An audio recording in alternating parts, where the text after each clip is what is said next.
Hello guys, HR here. So this is our second video for Shalakyatantra Introduction. It deals with the Itihasa, the history of Shalakyatantra, about its references, description and its detailed view up to here what has been said about in ancient history. So let's start. In Shalakyatantra Itihasa, we have to start with the Vedic period, that's all. So from Vedic period, then next come to the Upanishad, Samhita period, medieval period references and contribution of Shalakyatantra by different authors. So these are the step-by-step topics we are going to deal with, how Shalakyatantra has been described. First of all, I would like to welcome all our new viewers to BAMS HR, Believe Holistic. If you are new to our channel, please subscribe and support us. First, Vedic period, there are some what we can say descriptions in Vedic scriptures and all. The gist of it I have been taken, not the whole of it. So these are only for your knowledge purpose, and some of it can be asked what we will deal with further in the exam purpose also.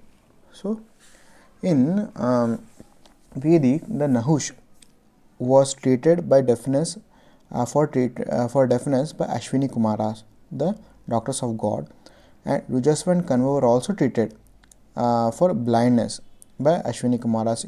It has been mentioned in Rig Veda, and several prayers mentioned for normal functioning of sense organs in Yajurveda. Structure and functions of Mastisha, that is head, has been described in Atharveda. Mantras and hymns having references to diseases of eye, ear, oral cavity, etc. are found in Atharva Veda.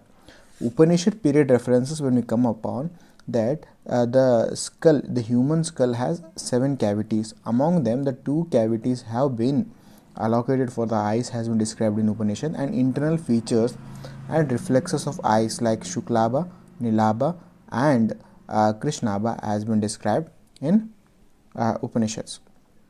Now when we come to the Samhita period, especially the period of Sushrita Samhita and Charaka Samhita, Sushrita Samhita explanation regarding Netra, all, Karna, Nasa, Shirorogas in the Uttar Tantra of first chapter. Okay, first to 26th chapter he has explained it all in the Uttar Tantra of Sushrita Samhita.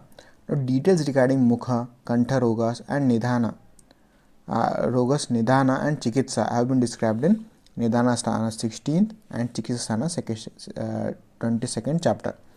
Description regarding Karna Chedana, that is now when we come to the Shastra Chikitsa or Chedana, Bandhana, Sadhana, etc.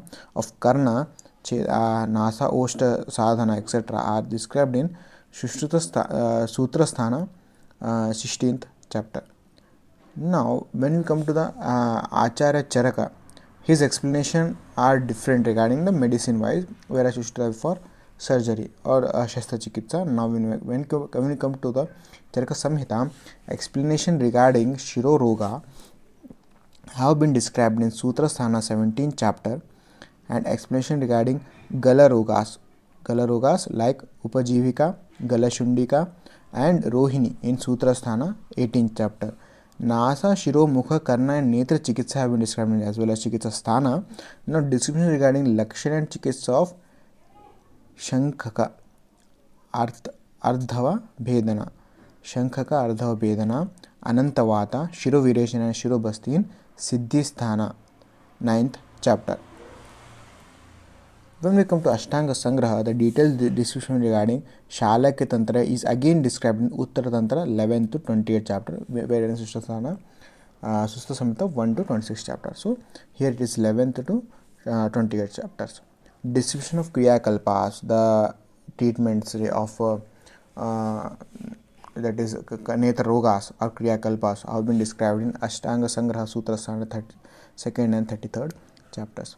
In Ashtanga Rudaya, detailed description of Shalakyatantra and Uttar Tantra, here the only difference is chapters. Okay, here 11 to 28, here 8 to 24. These are the important things you have to remember, but let's take a glance of it. And Kriya Kalpas, Sutra Sthana 23rd and 24th chapter, 32nd and 33rd chapter. These are the main differences between it. When we come to the medieval period references, Madhava Nidhana, Sharangadhara Samhita, Bhava Prakasha, Chakradatta, Yogaratnakara, Vangasena, Harita Samhita, Bhaishajara Samhita are some of the scholarly books on Shalakyatantra. Here the history main we see is where the Shalakyatantra has been told. Okay, we just take a glance where it has been told, where it is described. Okay, when we come to this is somewhat the important part of when we come to history of the Shalakyatantra. Let's concentrate here. Contributors of Shalakyatantra. What are the main? Generally, Vava question they will ask to you. Who are the normal contributors? Who are the important contributors of Shalakyatantra? Several sages of ancient age have contributed to Shalakyatantra, mainly Nimi, Kankayana, Satyaki, Chakshuyena, Gargya and Gavala, etc. are some of the important contributors. The main one is the Acharya Nimi or Nimi Rishi, King Nimi. There are several words we will come upon while dealing with it. Okay, Nimi, Acharya Nimi was considered as the father of Shalakyatantra. Okay, according to some, Nimi, Videha, Janaka are different, but majority of them are one. Different scholars consider that Nimi, Videha and Janaka are different. They are different persons or different acharyas or different rishis. But majority of consider all are one. They are only different names. Okay, Nimi is considered to be the son of King Ikshvaku. As per the Bhagavad Gita 9th skanda, 13th chapter, Nimishcha Rajashri Vaidehu. That is, he was the Vaidya of Rajashri, of Rajas. He was of the view that there are 7 tastes. Normally there are 6 rasas. So he has 7. He has added one more, that is Kshara, that is Madhura, Amla, Lavana, Katu, Tikta, Kasha and Kshara. When we come to origin, how Nimi or the story behind the Acharya Nimi, Shalakyatantra, etc., there are different opinions. Okay, so there are some of it we will deal with. So in Puranas, Devi Bhagavat and Ramayana describe the story of Raja Nimi as follows. So listen carefully. Nimi was an emperor of great renown. He was 12th son of celebrated King Ikshvaku and was devoted to welfare of his subjects. So he was very righteous and good-natured man of a charitable disposition. One day he decided to perform yaga.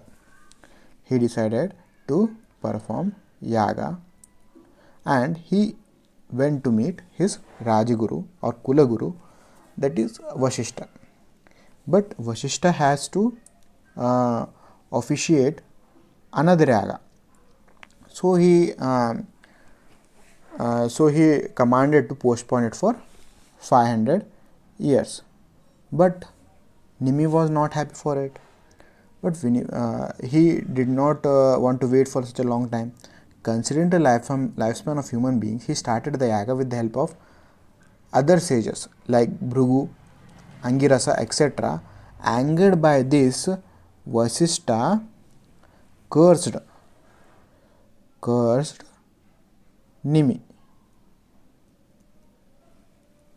Okay, while sages were helplessly looking on Nimi's body, curse the Nimi for death. Okay, not any other curse, that is death curse only.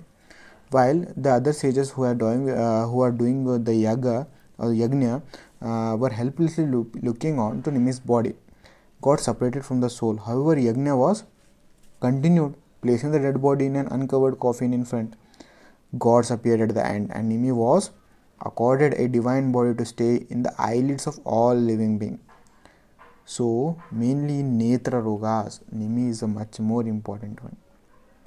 The sages began churning the corpse, repeating mantra, and surprisingly, an ideal person as glowing as Nimi was born from a holy fire. As he was created by Manthana churning, he was named by Mithi as well. He took birth from a dead body, so Videha as well. all the living beings, hence called Nimi. And another variant of incidents is being questioned by Dalhana, quoted by Dalhana. In Sushruta Samhita Uttarasthana, first chapter 7th sloka, that is, the king of Videha once started a holy fire, Alamba Yojana, surrounded by Brahmins. Sun god got angry at this act and cursed him to become blind. Later this curse was revoked as Videha meditated upon sun. As a token of his blessing, sun god taught him a science of vision, that Chakshur Veda. Chakshur Veda, it is one of the important word taught by sun god, that is Surya Deva. This knowledge come to earth from Surya Deva. Now by this we can see the teachers, we can see the teachers of Nimi. So Indra Deva, because according to one story of Nimi, Indra Deva becomes the teacher, and according to Dalhana's story, Surya Deva becomes a teacher, and as well as Dhanvantari, Kashiraj Dhanvantari is always a teacher. So when we come to Indra Deva as a teacher, Ashtanga Sangraha has recorded that Nimi was one of the sage who bought Ayurveda earth from Indra, and Surya Deva as a teacher, Brahma, Vaivarta Purana and Nibandha Sangraha, commentary of Dalhana, that have quoted that Surya Deva taught Chakshur Veda to Nimi, as a story states. And Kashiraj Dhanvantari, in the commentary of Sushruta Samhita Uttara Tantra, first chapter 3rd sloka, Dalhana has opined that the word Pramuthya indicates Nimi, Gargya, Galava, Kankayana, etc. The experts of Shalakya were disciples of Dhanvantari. So all states that these are the teachers of Nimi. Now place and time. Nimi is regarded as a founder of Vajanta kingdom near Himalayas. According to popular beliefs, Mithila was his kingdom. It is near the Indo-Nepal border of Bihar. The Janaka tales of Buddhist era records the presence of Nimi 200 years before the great Mahabharata war. Nimi lived nearly 200 years earlier to Dhanvantari according to Puranas. So these are some what we can say description about him. Now when we deal with the other authors other than Nimi, there are some main of the authors. First one is Kankayana. Kankayana Maharshi has authored Kankayana Tantra. Kankayana Tantra. Kankayano Bahalika Bhishek. He was best among the Bahalika Bhisheks. He took part in symposia held during the time of Charaka Samhita. He was a contemporary of Bhagavan Punarvasa Atreya and Bharadwaja, Janaka Videha, Bhadra Shanuka, Nimi Videha, all. He had visualized Vedic hymns and recorded them as mantra according to Atharva Veda. He had several disciples who were able to treat surgical conditions with internal medicines according to Gadanigraha. There is one vati named Kankayana vati used in digestive disorders and piles. It is a famous vati, Kankayana vati, for digestive disorders and piles. The second main is Satyaki. Okay, as you can see in the picture, Satyaki Scha Parijitah. Satyaki was one of the great warrior present in Mahabharata war. He belonged to Vrishni Vamsha and son of Satyaka. He has written a book, Satyaki Tantra. The history of Indian medicine by Giridhar Nath has been completed 11 statements of Satyaki in para 776. Chakrapani Datta has quoted Satyaki while counting the number of eye disorders as 80. So according to Satyaki, the eye disorders are of 80. Okay. Acharya Dalhana has quoted Satyaki while discussing visual disorders, confirming the status of Satyaki as Shalakya Ved.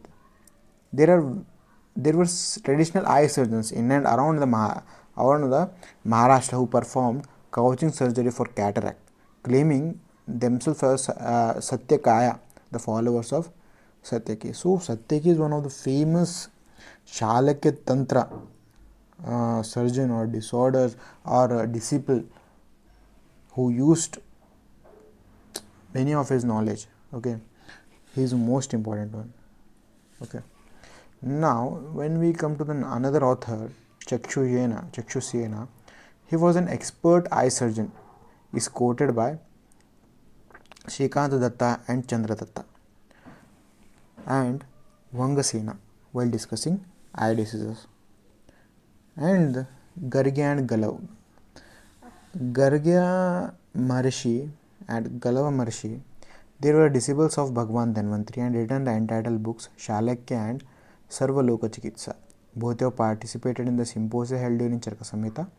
They were the contemporaries of Panini, Nimi, Kankayana, Kashyapa, etc.